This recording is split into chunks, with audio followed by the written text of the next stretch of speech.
semangat pagi. Oke anak-anakku, hari ini kita akan belajar tentang materi sistem hidrolik. Di mana dalam materi ini akan dijelaskan tentang pengertian sistem hidrolik, kelebihan dan kelemahan sistem hidrolik, komponen-komponen hidrolik, dan cara menggambar sistem hidrolik. Oke, silakan disimak video berikut ini. Tetap semangat belajar. Hari ini kita akan belajar tentang sistem hidrolik. Sistem hidrolik menurut bahasa berasal dari kata hydro, air, dan aulos, pipa. Jadi hidrolik bisa diartikan suatu alat yang bekerjanya berdasarkan air dalam pipa, sehingga dapat disimpulkan bahwa sistem hidrolik adalah suatu sistem yang menggunakan liquid atau cairan hidrolik yang mengalir dalam pipa atau selang untuk meneruskan tenaga atau daya. Sedangkan untuk prinsip hidrolik, prinsip yang digunakan pada sistem hidrolik adalah hukum Pascal, di mana pada minggu kemarin kita sudah belajar tentang hukum Pascal, yaitu benda cair yang ada di ruang tertutup apabila diberi tekanan, maka tekanan tersebut akan dilanjutkan ke segala arah dengan sama besar. Contohnya di sini adalah dongkrak mobil, di mana F1 adalah gaya, P1 adalah tekanan. Apabila kita memberi gaya dan tekanan ke bawah, maka liquid atau cairan ini akan meneruskan daya tekan kita menuju ke F2 dan A2 sehingga menyebabkan mobil terangkat. Itu contoh dari cara kerja dongkrak.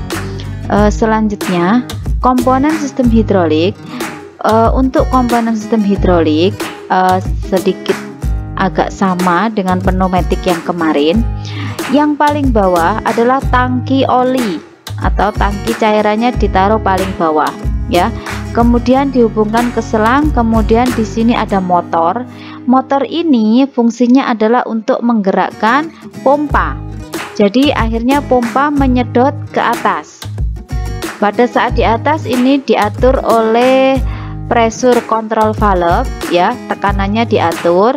Kemudian liquid atau cairan nanti masuk ke filter. Di filter ini nanti cairan disaring dari kotoran-kotoran. Setelah disaring, liquid atau cairan akan masuk ke katup atau directional control valve yang biasa disingkat dengan DCV. Setelah itu, pada saat di DCV atau di katup, ada aktuator silinder hidrolik akan terhubung. Kalau tuas ini kita gerakkan, yang tuas pertama akan menggerakkan aktuator di sebelah atas, ya. Yang tuas di sampingnya jika kita gerakkan akan menggerakkan aktuator di sebelah samping. Kok tahu ini menggerakkan di atas dan di bawah? Ini bisa kita lihat dari selang atau pipa yang terhubung. Setelah itu, jika posisi off, oli akan kembali turun ke bawah. Ini pipanya turun ke bawah, didinginkan melalui cooler dan akan masuk lagi ke tangki cairan atau di tangki hidrolik, ya. Nah, di sini nanti oli akan proses lagi. Kalau kita posisinya on, akan proses lagi disedot ke atas, kemudian bisa menggerakkan piston maju dan mundur. Kemudian jika sistem off, oli akan kembali turun. Sistem ini akan terus menerus. Maka jika pendinginan pada cooler ini kurang baik, maka otomatis oli menjadi panas, ya.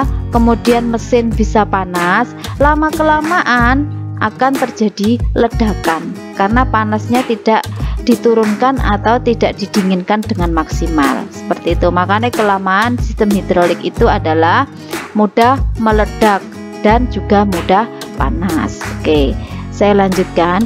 Untuk penggambaran komponen hidrolik, simbolnya mirip dengan sistem pneumatik yang kemarin, yaitu yang paling atas namanya unit penggerak. Tata letaknya harus digambar paling atas. Kemudian yang kedua, unit pengatur. Tata letaknya berada di tengah-tengah, ya. Kemudian unit tenaga adalah paling bawah. Karena komponennya agak banyak, jadi di sini untuk unit tenaga banyak sekali yang harus kita gambar. Mulai dari tangki hidrolik, simbolnya seperti huruf C, ya. Ini posisi tangki, kemudian saringan, kemudian pompa, ya. Pompa dengan tanda panah ke atas ini digerakkan oleh motor, ya. Kemudian ada manometer. Apa itu manometer? Ini untuk menunjukkan tekanan oli. Kemudian relief valve ini pengatur tekanan. Kalau kita gambar, kita lihat di sebelah kanan, ini tata letaknya. Kalau kita pas gambar, kotak paling bawah namanya unit tenaga, terdiri dari tangki oli, saringan, motor, pompa, relief valve atau pressure relief valve. Ini indikator oli, ya, atau level oli. Kemudian ini manometer. Naik ke atas ke unit pengatur, ini kita menggunakan katup 4/2 pengaktifan tuas, pengembali, pegas. Langsung masuk ke ini namanya katup cekik atau katup pengatur aliran. Jadi aliran oli bisa kita setel longgar apa rapat. Kalau longgar berarti oli yang mengalir semakin banyak, kalau rapat berarti oli yang mengalir semakin sedikit. Kalau longgar berarti piston bekerja dengan maksimal atau cepat. Kalau ini rapat setelannya, maka piston akan lambat atau tersendat jalannya. Kemudian ini aliran untuk pembuangannya kembali ke tangki oli, ya. Seperti ini untuk penggambaran tata letak rangkaian pada sistem hidrolik. Oke, saya lanjutkan. Komponennya tadi terdiri dari unit tenaga yang terdiri dari penggerak mula. Penggerak mula itu apa? Itu motor listrik, ya. Kemudian pompa hidrolik, tangki hidrolik, dan katup pengaman. Sebenarnya masih ada filter, ada manometer, ya, tadi ada. Kemudian unit penggerak atau aktuator yang banyak dipergunakan adalah silinder hidrolik. Unit penggerak tadi kita gambar di paling atas. Unit pengatur kita gambar di tengah-tengah, namanya DCV atau Directional Control Valve. Keempat, cairan hidrolik dan selang hose atau pipa. Cara kerja sistem hidrolik seperti ini, mengubah dan mengendalikan energi ketika energi tersebut mengalir dari satu komponen ke komponen berikutnya. Ada sistem hidrolik menerima input energi dari suatu sumber, biasanya dari mesin atau putaran roda gigi.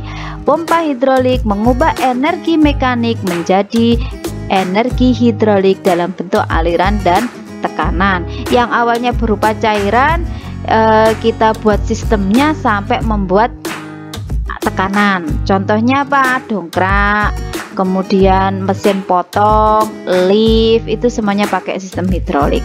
Kontrol valve itu bagian yang tengah tadi, yaitu sistem pengatur. Aktuator bagian di atas, yaitu sebagai penggerak. Dan untuk melaksanakan kerja hidrolik dibutuhkan aliran maupun tekanan. Tekanan hidrolik merupakan gaya dan aliran yang akan menyebabkan terjadinya gerakan. Selama pompa itu kerjanya maksimal, tidak mengalami kerusakan, otomatis sistem akan berjalan normal, ya.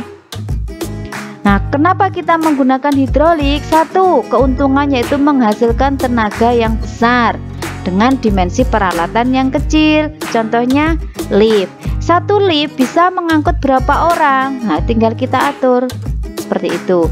Seperti ekskavator yang biasanya kita pakai untuk pembangunan jalan raya, bagian untuk pengerukan seperti pakai ekskavator atau alat berat. Kecepatan gerak yang diatur bisa bervariasi. Pada sistem hidrolik bisa kita atur cepat, bisa kita atur lambat. Kemudian mudah diubah gerakannya, bisa gerakan menekan, mendorong, menggeser, memutar. Contoh penggunaan sistem hidrolik yaitu bulldozer. Kalian pasti sering lihat di jalan raya. Traktor sama car lift. Car lift itu biasanya untuk pengangkutan di mesin di pabrik-pabrik industri, ya, untuk pengangkutan barang-barang industri. Kemudian dongkrak hidrolik sering kita lihat di di bengkel tempat cuci mobil. Kemudian dump truck biasanya yang berisi pasir, kemudian nanti bak truknya terangkat seperti itu. Kemudian komponen-komponen kendaraan seperti power steering. Power steering itu seperti di setirnya mobil. Kalau mobil itu pakai setir power steering yang baik, otomatis pada saat kita putar, kita belokkan terasa ringan. Itu menggunakan sistem hidrolik. Kemudian rem, pada saat kita ngerem dengan tenaga kecil tapi mobil kita bisa berhenti set. Nah, itu juga menggunakan sistem hidrolik. Ini adalah salah satu contoh sistem hidrolik sederhana yang bisa kita buat sendiri dan mungkin bisa kita lihat banyak di YouTube.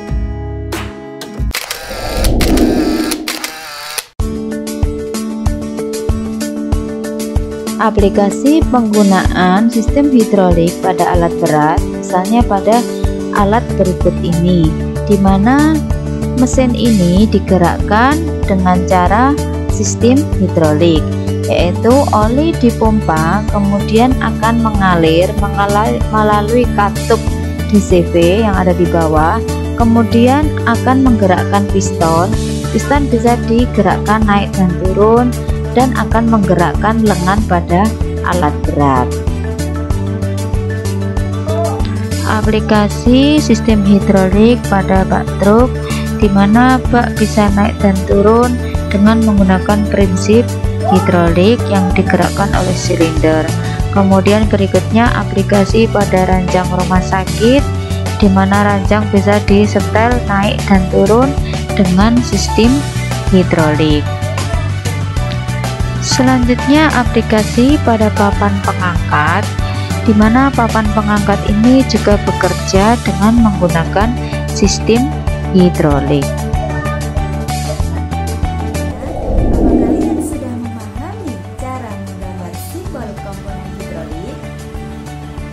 Semoga video yang saya berikan tadi bermanfaat untuk kalian dan tetap semangat belajar. Assalamualaikum warahmatullahi wabarakatuh.